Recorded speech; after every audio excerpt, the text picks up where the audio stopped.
Welcome back. Our doctor on call is checking in with some answers to your medical questions, and we've gotten some good questions submitted both on the Doctor on Call section of WTVQ.com, on Facebook, on Dr. Stanton's Everyday Medicine page. We welcome Dr. Ryan Stanton, an emergency physician with the University of Kentucky. This question is a popular one, a thing that parents are dealing with. I know we do it in our house all the time, too. I was at Walmart last night and saw a child in the parking lot with no jacket and a short sleeve shirt in the freezing cold. This question from Dora. Can you please talk about kids' weather safety on your segment? We always go through every time we're leaving. Do you need the hat? Do you have to have the gloves? Because packing all that stuff up to send out with kids is a lot of work. So what's the truth about what you really need? Well, the most important thing to remember is they need to be prepared for the cold. And if we're bundled up, they also need to be bundled up. I mean, I know how difficult it is as a father of young children. I know it's like herding cats once the catnip is spilled, trying to get kids dressed. And then once you get them dressed, they stay dressed for about 7 seconds. Exactly. Then shoes are off, gloves are off. So I know how it goes. But you have to get them dressed up. Kids, they cool down faster. Their body surface area compared to their weight is much more than adults. So they dissipate heat a lot quicker than adults do. They can get hypothermic a lot quicker. Especially young kids, before they get a full head of hair, they lose a lot of heat. A third of our heat's lost through our head. So that is not just an old wives' tale. Well, I guess a lot of it depends on how much hair you have on top of your head. My father-in-law loses a lot quicker than I do. But in terms of children, heads proportionally larger. They lose a lot of heat. They need to be covered up. Hats, gloves, scarves, coats, pants. I sent you a couple pictures. Here's the don't. Do not do this. If your kid looks like this outside, expect a visit from the government at some point to talk to you about that. Here is something a little bit more accurate. This is actually one of my daughters in her snow outfit. She's actually ready to go climb Everest at this point. That thing's so warm. I was going to say, that's serious. Yeah, that may be a little overkill if you're just going to the mall, but it's ready. And there's our actual snow sledding outfit outside our house there.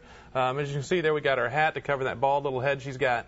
The gloves, boots, everything waterproof, ready for action. She's excited there. That's probably within 30 seconds of leaving the house that she's actually still that excited. And kids won't really tell you especially if they're outside playing. They may not tell you if they're getting cold either. No, I usually find out when their lips turn blue and they start chattering. That's time to get them inside. Well, there you have it. Another question, also a popular topic this time of year as we talk about cold and flu season. Charlie says that pertussis has become more dominant in the last couple of years. He wants to know about healthcare workers, school teachers, daycare workers. Should they be required to take a vaccine, and what are the side effects for it? You've heard a big push for particularly getting adults to get a booster for the pertussis vaccination. Yeah, this is a great topic to talk about. There was actually something came out from one of our peds infectious disease physicians last week about the increase in pertussis. We've had the vaccination for a long time. Before that, 200,000 Americans every year came down with pertussis, which, known as whooping cough. The reason it's known as whooping cough is they cough. You cough to the point that you can't catch your breath, and then almost like when you come up out of the water, take a huge breath in, and that huge breath in is that whoop that you're talking about. And it can be very, very dangerous for kids, especially less than a year. There's some pretty sobering numbers associated with the illness. Less than a year old, 50% will have to be admitted to the hospital. Of those, 50% will have spells of apnea. That means they'll stop breathing. That can be a few seconds, that can be up to a minute, but it can be very scary.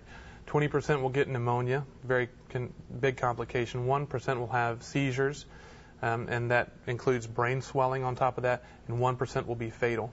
So this is not a simple, benign illness. And for adults, it just turns into a cold. So that's why we're pushing for adults to get vaccinated. The vaccines are wearing out.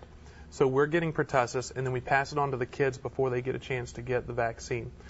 So for us, not a big deal. We just have a cough for a few weeks. For kids, it can be very dangerous. So now teenagers will get a booster as they get into their teenage years. And we're encouraging it in adults as well. I got mine just a couple of years ago before we had our children, and everybody should look into that as well. It's in the tetanus shot, so every 10 years you should be getting a tetanus shot anyway. You can get the diphtheria aspect of that, which is the pertussis. The pertussis on top of that, tetanus, diphtheria, and pertussis. You can get those together. Makes it easy to cover a lot of things. The vaccine is safe, it's well proven, it's well tested, it's good in adults, and it's effective, and you can save the life of a kid by doing it. Very important. Thank you, as always, for great information and your great questions. You can always let us know what you want Dr. Stanton to answer by visiting the Doctor on Call section of WTVQ.com under the Health tab. We'll be right back with a check your forecast and find out if you are going to have to keep those mittens and hats and coats around for the kids.